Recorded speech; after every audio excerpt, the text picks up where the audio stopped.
inexcusable es crear las condiciones para que la gente, nuestros pueblos, construyan su propia vida en sociedad y acompañarlos en esa tarea. Dicho así parece poco, pero es mucho. Señoras y señores, sin desconocer la enorme importancia de otros asuntos a consideración de esta Asamblea, permítanme referir a uno que tal vez no es noticia, pero sin duda es importante, porque según datos de la Organización Mundial de la Salud, constituye la principal causa de mortalidad en todo el mundo y especialmente, muy especialmente, en países de ingresos medios y bajos.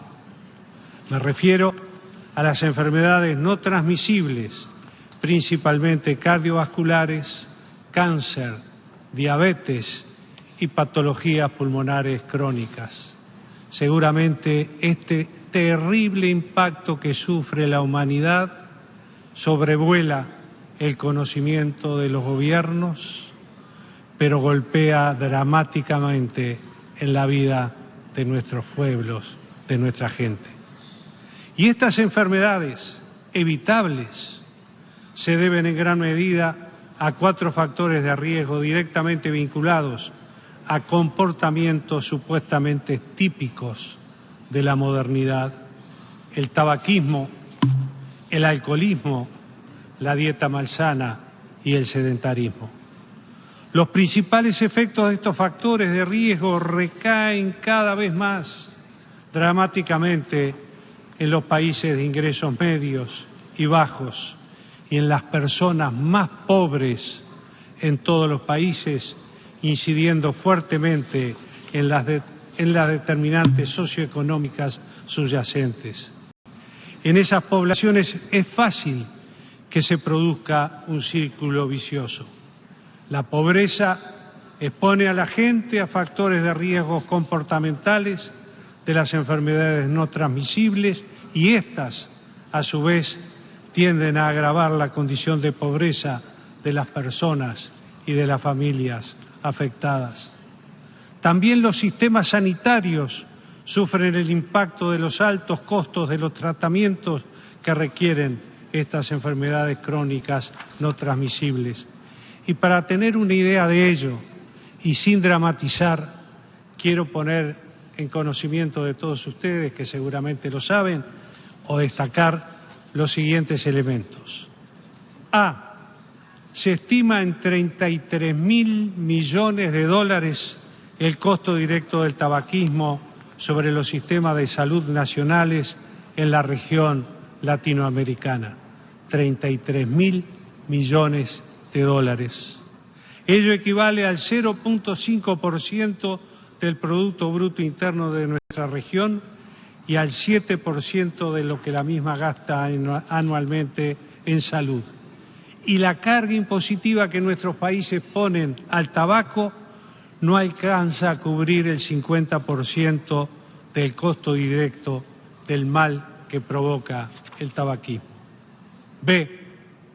Se estima que en el año 2009 el costo económico global del cáncer en México, el Caribe, Centro y Sudamérica ascendió a la cifra de 286.000 millones de dólares por concepto de costos directos, consultas, estudios, etcétera, e indirectos, gastos de traslado, alojamiento, pérdida de jornadas laborales, pérdida de productividad, etcétera.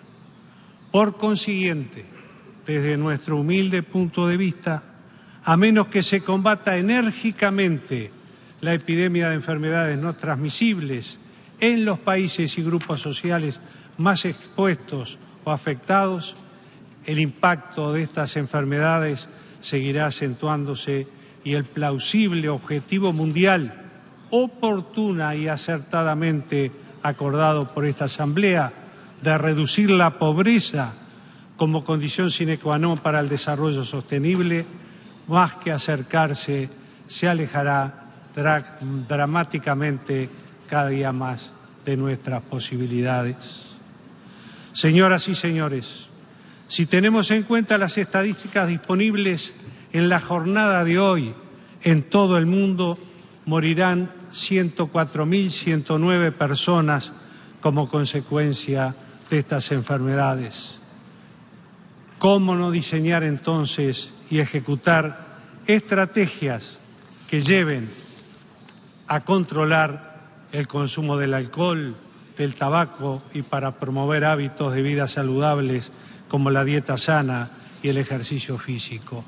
Seguramente este planteo se distancie algo de los planteos que han hecho quienes me precedieron en el uso de la palabra, pero seguramente también, y quizás, y ruego que me equivoque, si no se toman medidas acertadas, nuestros países, sobre todo los países más pobres, los países más humildes, sufrirán dramáticamente consecuencias por estas enfermedades que, reitero, pueden ser evitadas.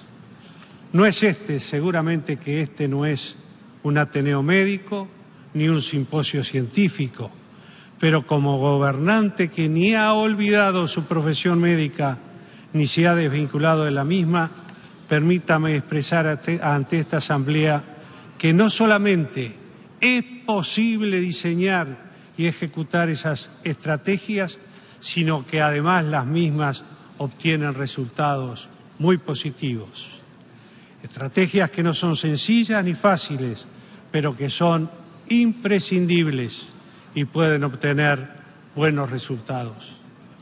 Los uruguayos lo sabemos por experiencia propia y concreta, pero además de experiencia tenemos proyectos a los que estamos abocados y como en esta temática tampoco hay futuro en soledad, desde esta tribuna convocamos a países, a gobiernos, a pueblos, a organizaciones no gubernamentales, a organizaciones científicas médicas internacionales a integrarnos en un foro contra la epidemia de las enfermedades no transmisibles en el seno de estas Naciones Unidas.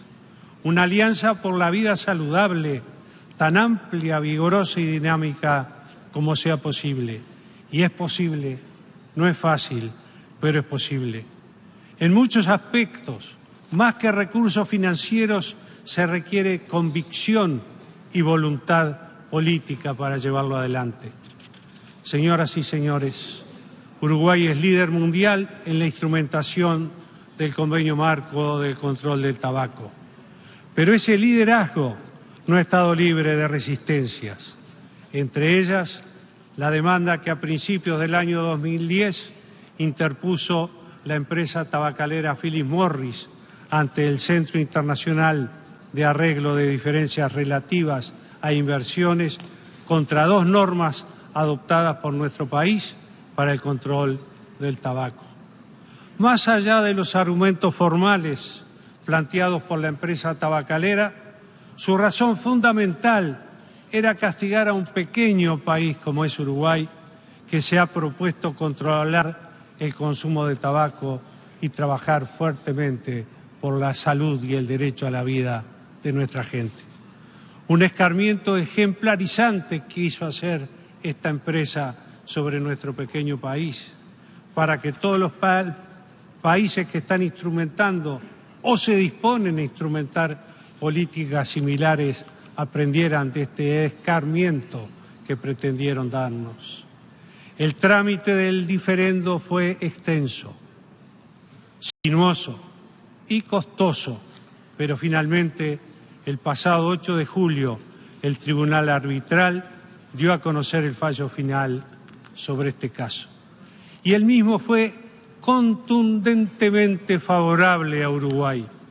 Ninguna de las pretensiones del demandante fue aceptada y, más importante aún, las políticas adoptadas por nuestro país fueron reconocidas como soberanas, legítimas, así como respetuosas de los compromisos internacionales asumidos por el Uruguay y del derecho internacional. Pero las cosas no suceden por casualidad. En tal sentido, desde esta tribuna agradezco a la Organización Mundial de la Salud, a muchos países aquí representados, a todas las instituciones y personas que de una forma u otra apoyaron la causa de Uruguay en este diferendo. A todos ustedes, gracias de corazón en nombre del pueblo uruguayo.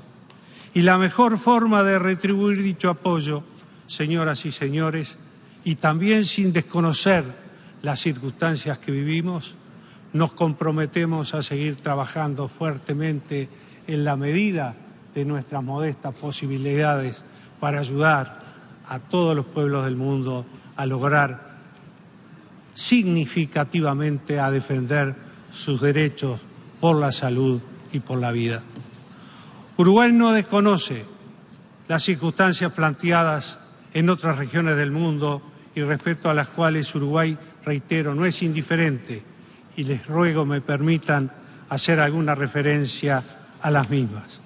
En primer lugar, felicitamos al Gobierno de Colombia y a las Fuerzas Armadas Revolucionarias de Colombia, reiterando nuestra disposición y voluntad de continuar colaborando con las partes en las nuevas y exigentes etapas de paz de este proceso.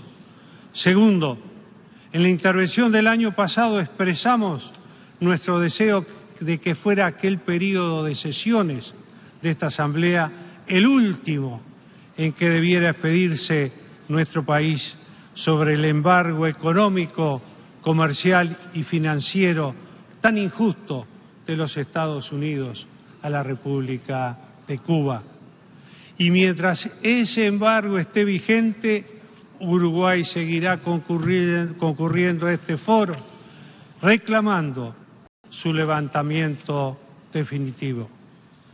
En tercer lugar, no somos indiferentes a las complejas situaciones institucionales y políticas planteadas en varios países hermanos.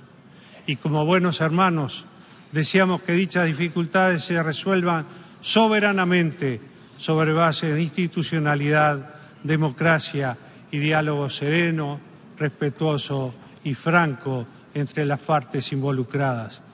La voluntad de los ciudadanos, la voluntad de los pueblos debe ser profundamente respetada.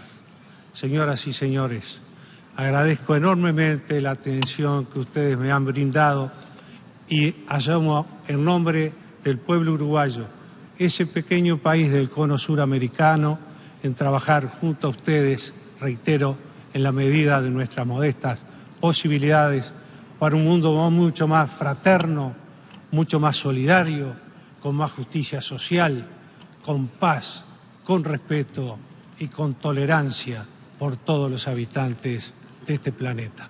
Muchas gracias. Au nom de l'Assemblée Générale. En nombre de la Asamblea General. Amigos y amigas, muy buenas tardes. Buenas tardes.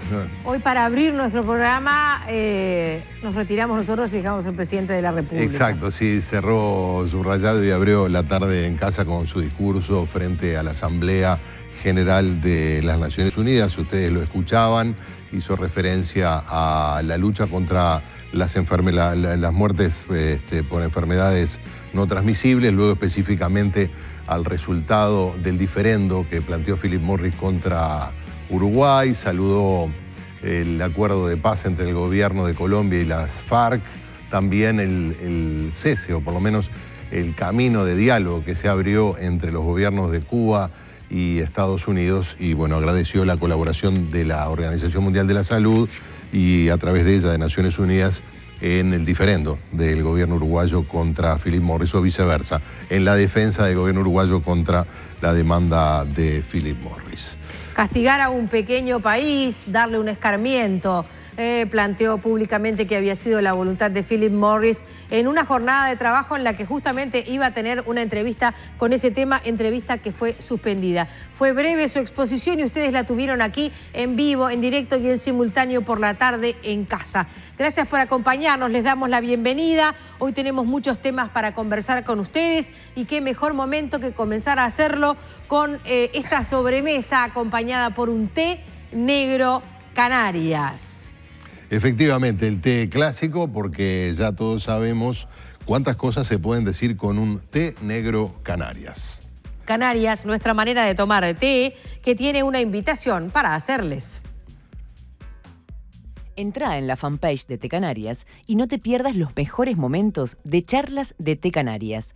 Este mes nos presenta Porque la prevención es vital, una charla para conocer el ABC de los primeros auxilios a cargo de la licenciada Graciela Echeverry y Jimena Pardo. No lo olvides, entrá en la fanpage de Té Canarias y disfrutá de esta charla que tiene mucho para enseñarnos. Canarias, nuestra manera de tomar té. Y para hacer los primeros comentarios de este discurso y de esta gira del señor presidente de la República y su comitiva por Estados Unidos, agradecemos especialmente este contacto directo con la ONU. Federico Bardier, muy buenos días. Muy buenos días, María Inés. Que efectivamente el presidente ha terminado de hablar y hizo en su discurso especial énfasis en la lucha contra el tabaco y el resultado, como recién decían, de la demanda con Philip Morris. Tenía una entrevista por ese tema en el día de hoy que fue suspendida. Sí, justamente el presidente hoy tenía dos entrevistas pactadas. Tenía una entrevista con Moreno, el presidente del BID, más temprano se suspendió, y también tenía pactada una entrevista con el presidente de Costa Rica, que también fue suspendida, ambas por temas de agenda. Bueno, en estos días es un poco difícil llegar a todos lados en la ciudad, y se ve que hay varios, no solo los mandatarios, sino también otros funcionarios han sido afectados por el caos claro. que se está dando en la ciudad. Bien. Federico Bardier es periodista, es uruguayo, radicado en los Estados Unidos, trabaja para ABC News y además es corresponsal de nuestros colegas de Radio Carve. ¿Destaca el discurso de Vázquez en algún tópico particular? ¿Tú que has escuchado otros? Bueno, sí, en especial en el tema de la salud pública, Vázquez en general tiende a centrar varios de sus discursos en este tema. Este no ha sido la excepción. Bien. No es algo que se dé en tantos otros mandatarios, ¿verdad? Muchos tratan de tocar temas más locales y algunos se van al ámbito más general. Incluso, por ejemplo, el presidente Macri habló hace unos minutos, estuvo nombrando tanto el cambio climático como uno de sus principales focos, y también habló brevemente sobre la relación con el Reino Unido y el reclamo por las Islas Malvinas. Bien. Federico, te saco de lo de... Bueno, seguimos con los discursos de hoy, porque Barack Obama hizo referencia en su último discurso, ¿verdad?, frente a la Asamblea General como presidente. Tuvo un fuerte tono social, reclamando con respecto a lo que significa la concentración de la riqueza, y también dio lugar a un tópico de la campaña electoral presidencial, que es el de levantar muros. No sé qué evaluación se ha hecho sobre este discurso de Barack Obama. Bueno, en general los discursos del presidente en las Naciones Unidas no tienen tanta repercusión, salvo que sean realmente explosivos. En este año, especialmente un año de campaña, no asombra que el presidente de alguna manera salga a hablar públicamente en cada oportunidad que puede, para de alguna manera apoyar a la candidata demócrata Hillary Clinton. También ha utilizado otros ámbitos internacionales, ¿verdad? Ha hablado en laterales y demás con otros presidentes sobre el tema, sobre la campaña. Hace unos días, hace un par de días, también estuvo hablando en Washington y en el Congreso sobre este tema, instando a varias comunidades, a varias minorías a votar específicamente para no darle a Donald Trump la posibilidad de ganar. Pero bueno, es algo a lo que están acostumbrados, por lo menos acá en Estados Unidos, especialmente porque al existir reelección, los últimos meses de la presidencia en general, el presidente se dedica a hacer campaña. Por lo tanto, esto no es algo extraño. Bien. ¿Cómo están viviendo esta situación que se generó en las últimas 48 horas con con estos aparatos explosivos que finalmente terminaron con la identificación y la detención de una persona? Bueno, es una semana bastante especial. De por sí ya la ciudad se veía un poco convulsionada por el aumento en la fuerza de seguridad en la calle por la Asamblea General de Naciones Unidas. Es algo normal por estas épocas del año. Claro. Pero se notó de todas maneras un cambio inusual y era definitivamente mucho más notorio, ya que se veían varios oficiales de policía en estaciones de metro, en prácticamente todas las estaciones de metro y en varios lugares públicos, algo que no es tan común porque si bien como recién te decía, es importante la actividad policial, tiende a centrarse en estos días, tiende a centrarse en el área de las Naciones Unidas y en las calles alrededor. El caos de tránsito es un poco más complicado, y eso se debe también al tránsito de todos los mandatarios que reciben el tratamiento de caravana oficial cuando están en la ciudad, pero la presencia policial y de fuerzas antiterroristas y demás ha sido importante y es notoria comparada incluso con otros años. Pero no hay psicosis. No, New York es una ciudad que en general, de alguna manera, y el neoyorquino en especial, tiende a tomar estas cosas como cosas prácticamente, no quiero decir diarias de todos los días, pero sí como algo normal. Bien. Y no reacciona de forma desmedida frente a estos hechos, y todo el mundo sigue con su vida normal como si nada hubiera pasado, a pesar de que es algo que resulta un poco alarmante. ¿Es posible adelantar algún tipo de gestión que haya realizado el señor canciller?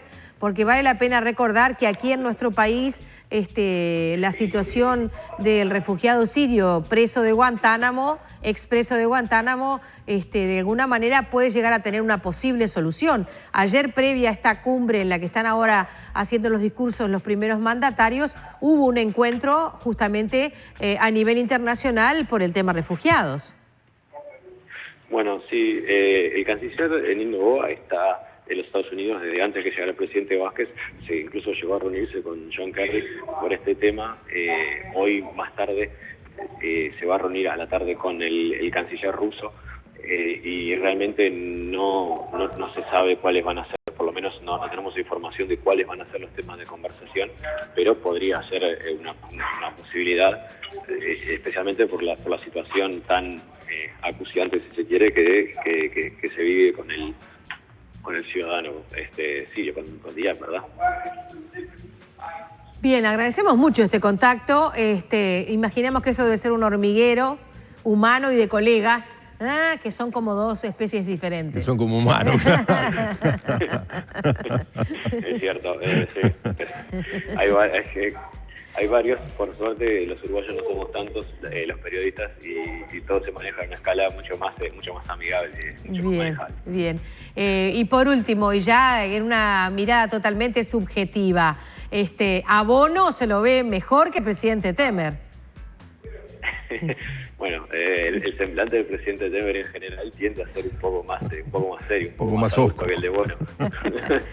Justamente, Bono tiende a bromear mucho más. Justamente en la noche de ayer, cuando el presidente Vázquez estuvo en la ceremonia de premiación de la Universidad Johns Hopkins, estuvo sentado y intercambió unas palabras con el rockstar irlandés. No sabemos qué llegó a hablar, pero probablemente se lo podemos preguntar ahora más tarde, porque tenemos entendido que va a hablar Vázquez y va a hablar de esa agenda abierta, o sea que probablemente... Perfecto. Está muy extendido, probablemente está abierto a hablar de todo. ¿Va a ser una rueda de prensa? Sí. Es probable. Bien, sabemos que ayer a un colega le dijo, quiere un titular, y le tiró un titular, o sea que lo vemos que está con un temple abierto a recibir preguntas o a compartir información. ¿Qué horas tienes allí, Federico? Bueno, ahora en New York es una hora menos que en Montevideo. Perfecto. Son las 2 menos 10 de la tarde. Bien. ¿Y a qué horas está prevista la conferencia de prensa con el presidente? Bueno, esto es algo que es difícil de prever. Es probable que sea ahora, en unos minutos, en el hotel, que no es muy lejos de la Asamblea General, pero habrá que ver. De todas maneras, nos mantenemos en contacto. Perfecto. Porque en cuanto eso se sepa en concreto, vamos a estar ahí. Perfecto, capaz que tenemos al presidente en vivo en la tarde en casa entonces. Muchas gracias por este contacto. Yo te saludé dándote los buenos días. Debí haberte dicho muy buenas tardes. Gracias por ahora, Federico. Muchas gracias, Marinés. Muchas gracias, Gerardo. Hasta luego. Chao, hasta luego. Gracias. Bien, era el contacto directo con los Estados Unidos, con este colega corresponsal de Radio Carve, que además trabaja para la ABC News, radicado en los Estados Unidos, Federico Bardier, entonces, desde la ONU. Nos vamos a una pausa, si le parece. Y nos vamos, ya estuvimos en la ONU, nos merecemos una suerte de pausa. Bueno. Luego vamos a volver con una situación que se ha generado en las últimas horas y que es el paro de los trabajadores en secundaria. Va a hablar la directora general, la profesora Celsa Puente. Y cerramos con la gente del Sindicato Médico del Uruguay.